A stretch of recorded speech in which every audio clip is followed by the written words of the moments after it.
Welcome to the Oil and Gas Sales and Marketing Podcast, where every week your hosts Mark LaCour and Matt Bertram share proven strategies and real-world tactics to help you connect with customers and close more deals. Let's do this.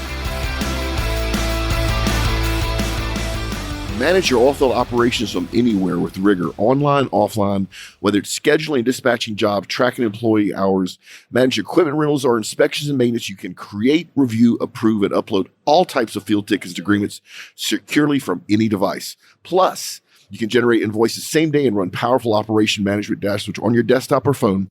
No paper, no errors, no headaches. Learn more at rigor.us. Link is in the show notes. We're here at OTC, and before we get talking to our guests, I want to give a big shout out to the Offshore Technology Conference for allowing us to be here. Even bigger thanks to Fifth Ring for sponsoring the OTC Podcast Pavilion. Fifth Ring is the global B2B marketing and communications agency, and they wrote me a bunch of copy that I'm not going to read. Bottom line is, if you need help marketing oil and gas, reach out to Fifth Ring. Their link will also be in the show notes. And speaking of Rigor, I happen to have Michael and Nikolai both here from Rigor. How y'all doing, guys? Good, thank you. Absolutely perfect. Yeah. And Michael, we just discussed how you're leaving early and leaving everybody else here. I want to talk about conferences and business development. You as a team attend a lot of conferences, a lot of trade shows, and there has to be a return on your investment other than playing golf and eating bad food. So let's talk a little bit about when you look at a conference, what's one of the first things you think of when you judge whether you should exhibit or attend?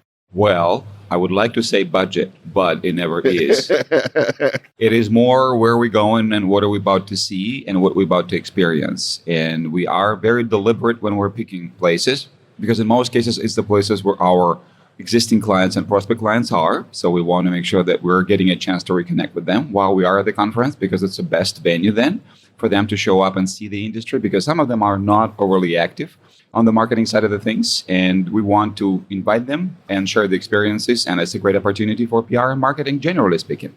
Yeah. When we speaking with some prospects and asking what kind of events they're attending and what their opinion, because it's very important to understand the entire attitude, atmosphere in each event, and each event is different. So do you pick conferences based on if your prospects and customers are attending, or do you pick conferences based upon it's the type of conference that coincides with your business? I would say both. I would agree. Yeah, it is both. And we also like to see great people. So if you are in the places where your clients are, you have to be there. We also want to plan events where we have a lot of prospect clients, so where the industry is. And it's always good actually to visit any and every conference at least once. So then you have the direct experience. And after that, you can make a decision whether there is an ROI. But speaking of ROI, just a quick segue, you never know right after it where there is an ROI because the cycle of when a prospect becomes a client involves, in some cases, months. In some cases, it can be years, depending on the industry, a cycle specifically, and depending on the interest. And it's always to portray and communicate that you're human. So this is an important part because you cannot really see people behind the screen of the computer, although Zoom allows to do that. But an in-person communication is very hard to replace. Boy, this is a perfect segue. So, Nicole, what you just described is something that we deal with as well, where sometimes the benefits from going to a conference may not appear to a year or two later. How do you convince Michael, who's the CEO, to allow you to have budget to go to conferences and you're not able to show an immediate ROI? Well, I got to tell you that I'm lucky. I don't have to convince him. He's the one who's coming up with ideas. Why don't we go there, guys?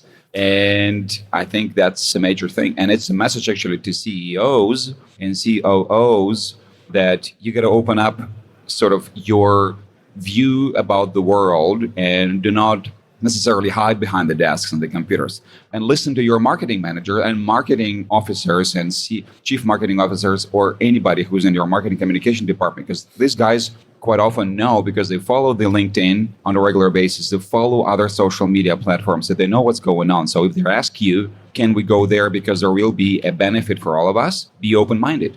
Yeah, we try different approaches to marketing, like a digital marketing, traditional advertising. But what we can see, again, from our experience and from our market, that the exhibitions is number one source of leads and number one source of PR and we need to be in front of people, need to meet with people and show like face to face what we have and how we can help. So in some cases, we have a conflict and we need to split our team in 2 or 3 groups to participate in 2 or 3 events simultaneously because for some reason, everyone wants to have a show in September. So true. May, and I believe February. So those are kind of a crazy months. And you couldn't be like in different points everywhere simultaneously. So lots of preparation, of course. But first of all, every single year we sit down and build a calendar, understanding where we're going and what will be a team for each event. And don't worry about the budget. I have never heard anybody say that ever. And it's always recorded. All the listeners, all the salespeople that are listening are so jealous right now. And I know your marketing team. It's Dasha, right? I don't know how she puts out so much work for one person, but she does. She puts out a lot of work. She's great to work with. Okay. So when you think about planning for a conference, let's say you're going to exhibit at a conference, do you plan ahead of time to reach out to prospects and invite them to your booth? Do you just set up your booth? Like, what is the process y'all use to make sure that it's worth your time and money and that you actually get in front of people that can buy your service? Yeah, definitely. We have a pre-show activity in social media. And again, number one social media platform for us is LinkedIn. And we preparing a campaign probably months before the event and starting inviting and promoting the event to our audience.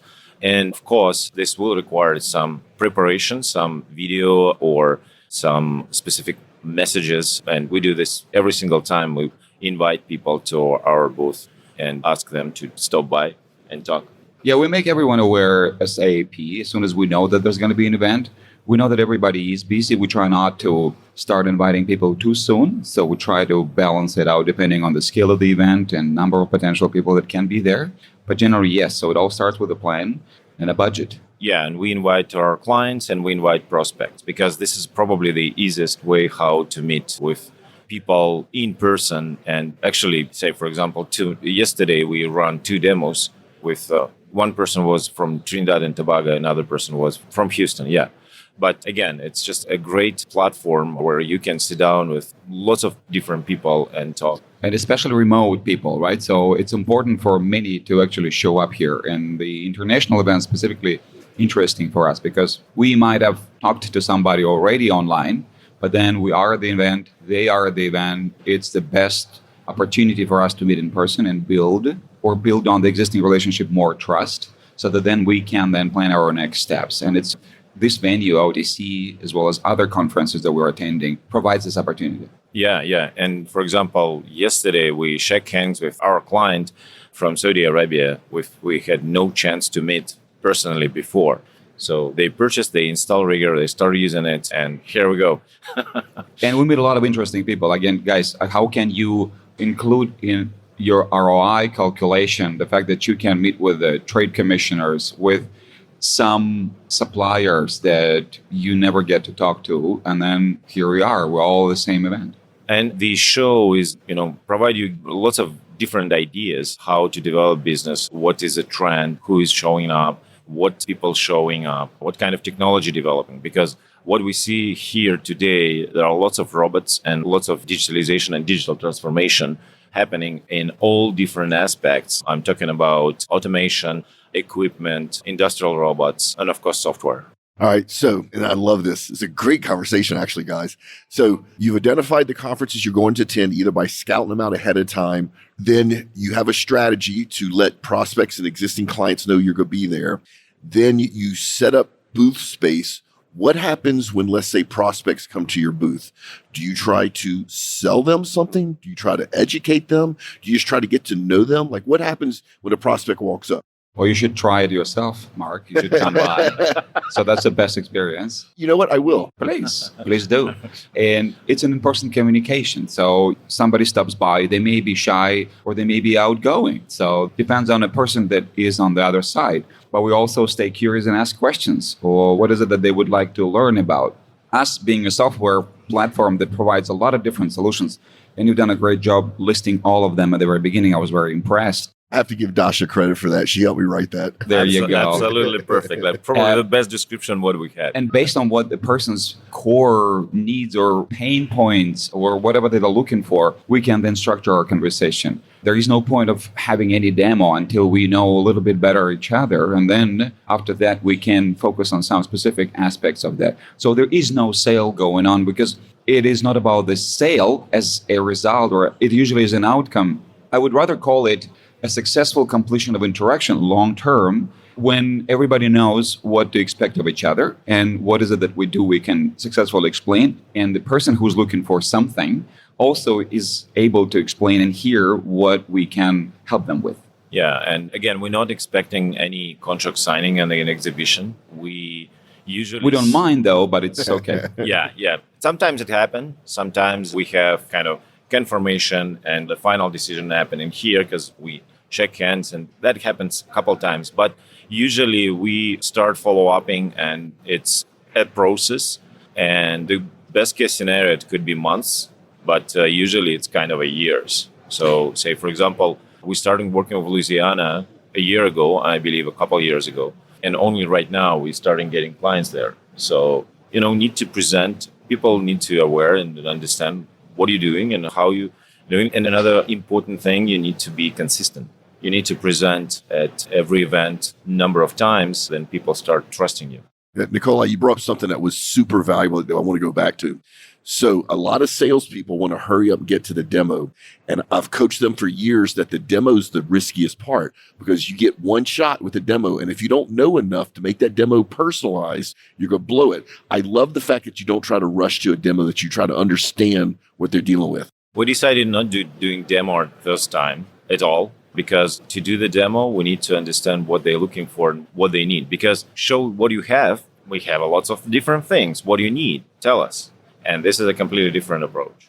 And we're not necessarily asking them that way. It's just more like inquisitive approach and being honestly curious about what actually people are looking for, because we are often referring some of the prospects that show up in our initial conversations to some other solutions because we know of them. And that's to you fellows, our fellow software providers out there. So we know about you, we love you, and we refer to you some of our prospects because you may be better at doing things that they're looking for. That is the hallmark of a professional salesperson, is when you tell a prospect, no, I can't help you, but here's somebody that can. More salespeople need to understand how to do that. No, it's a normal thing for us because, again, if we see that the client will go to that direction anyways, why we need to waste time of the client, and for us as well, it will be just a bad experience. So, yeah, definitely it's better to refer the client to our business partners.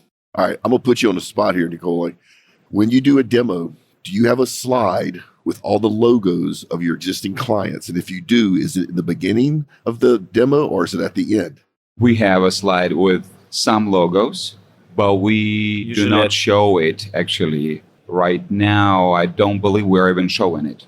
So you win the gold star. That's another one of my pet peeves with sales demos is they put the logos of their clients. And in the beginning, I don't care who you did business with. I want to understand if you can help me fix the problem. Then later, if I decide to do business with you, maybe I care who else you've done business. I love this. Y'all are top-notch salespeople. And wait, so I know both of y'all are MBAs, but Michael, don't you come from an accounting background? I have. How did you learn to sell from those two skills don't usually go together? This is why he's no longer in accounting. Naturally. Oh, is that what it was? He wasn't good at it. Naturally. And it was like, I believe the main skill of sales is just to understand people and try to understand how you can help them. And that's it. I agree. That's a good salesperson is a problem solver and helps their clients, right? And you end up becoming a trusted advisor, and you never want to damage that relationship by trying to make somebody buy something they don't need or want. That's not a good salesperson.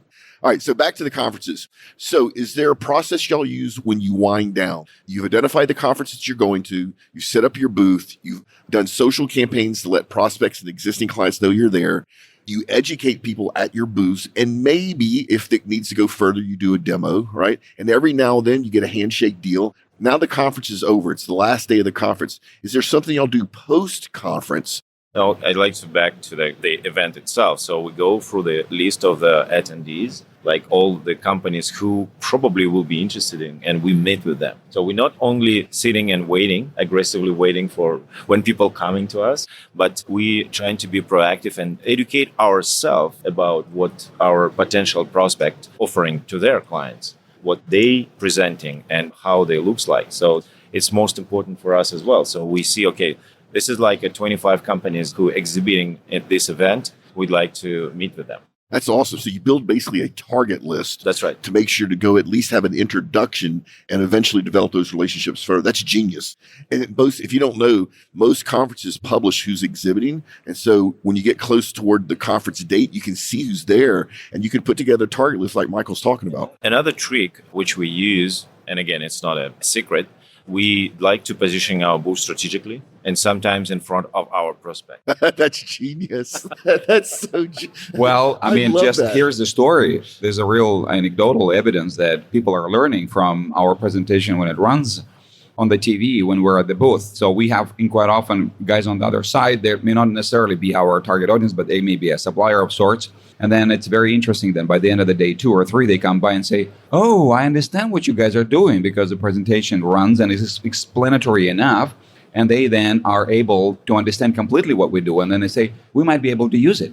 Or we might know somebody who might benefit from the solution that you guys are providing. I love that. So it's almost a little bit of guerrilla marketing in that you know that other people are walking by, seeing what's going on your displays and knowing that they're learning about you and arousing their curiosity.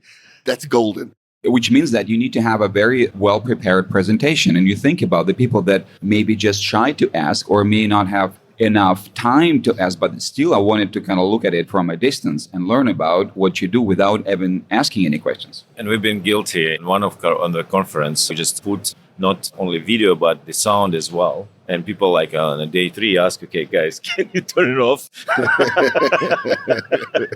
So note to everybody that wants to copy this, be careful with sound in a conference. But I mean, even an audio track, if you could design it where it's quick and easy to comprehend, might be something good to try as people are walking by. Yeah, and we use real people's voices. Yeah. The other thing I think y'all do extremely well is your website is ridiculously easy to understand exactly what you do.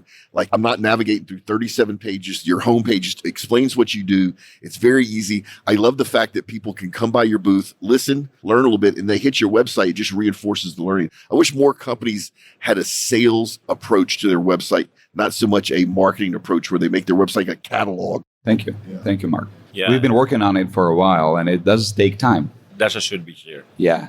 Kudos to Dasha. Thank you, Dasha, when you're going to be listening to this one. Hey, an audience, if y'all are listening to this in the evening and you're drinking, you can make it a drinking game. Every time you hear us mention Dasha, you have to take a drink. I like that. She may not like that, but she's not here. Well, but she's always online, so you can find her on LinkedIn. Yeah. And if you don't know how to find, just shoot us an email or just kind of follow us, and you will be able to see her there. Yeah. Hey, and audience, the links to both Nikolai and Michael's LinkedIn profile will be in the show notes. And Rigger's always been in the show notes, which is the sponsor of this show. Okay. So target list, that is genius. Such a simple thing. The data's already out there. The show is winding up. It's ending down. You're packing up. Are there follow-up items that y'all do typically after a conference? It's a very good question. Yeah, we follow up as just kind of a beaten path, I think. And a lot of people, if you just talk to, it's not necessarily, we don't call it a follow-up. We just continue relationship building. That's what I would frame it as. It's not like we've seen that before, like here's a follow-up on such and such thing. For us, the most important thing actually to learn about the person so that when we reach out after the event, we're not just only following up, quote unquote, but we are providing additional information or resource or answering a question or leading to something that we have learned or pinging on something that we learned about the prospect. It's not like somebody drops a card and then we just kind of send them a message, hey, how you doing? It's a waste and it's not even respectful. So I think the next step is very important to continue the conversation with somebody. And in some cases, it doesn't lead anywhere, but in some cases, it leads to the next event where we're going to meet. Yeah, I do agree with you that those canned follow-up emails 6 months after you went to their conference are worthless. It's actually a bit of an insult, right?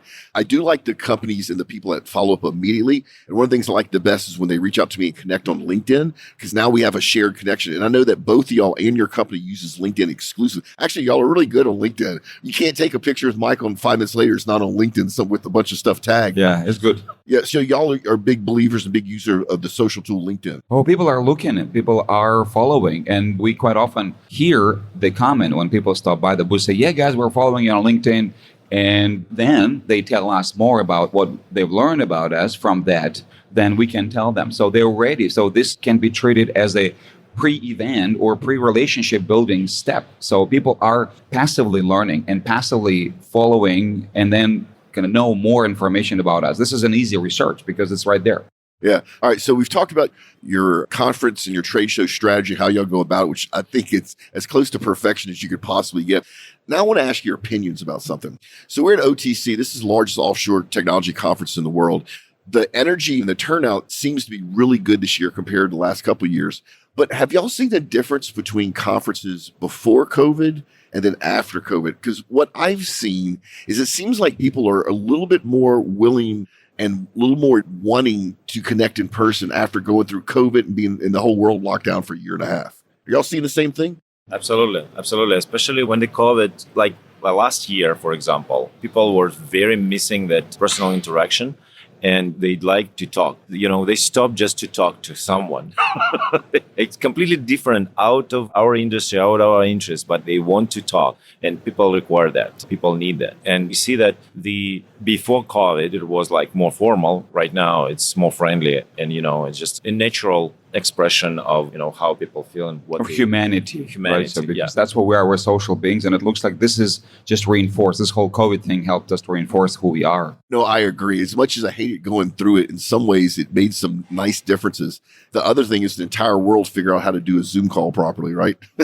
That's a benefit, yeah. All right, guys, it's about time to get out of here. Talking about Zoom call, and again, this is, a number one practice for our company internally. We always turn camera on. Yeah, I agree. And always make sure you have decent lighting and decent audio. You don't have to spend a lot of money. If nothing else, face a window for natural light and turn your camera on. Put your laptop on a book to get it at eye level so you're not looking up people's nostrils. And invest in a $10 microphone, and it makes all the difference in the world. All right, so guys, this has been great. We've loved the support of your show. I know you got to go back to work. This is the point where we typically do a product review. However, we have no product to review. If you want to send us something, it has to be something gadgety, right? It can't be a mud pump or fire extinguisher. We're not reviewing heavy steel, just something gadgety that maybe sales and marketing people use out in the field.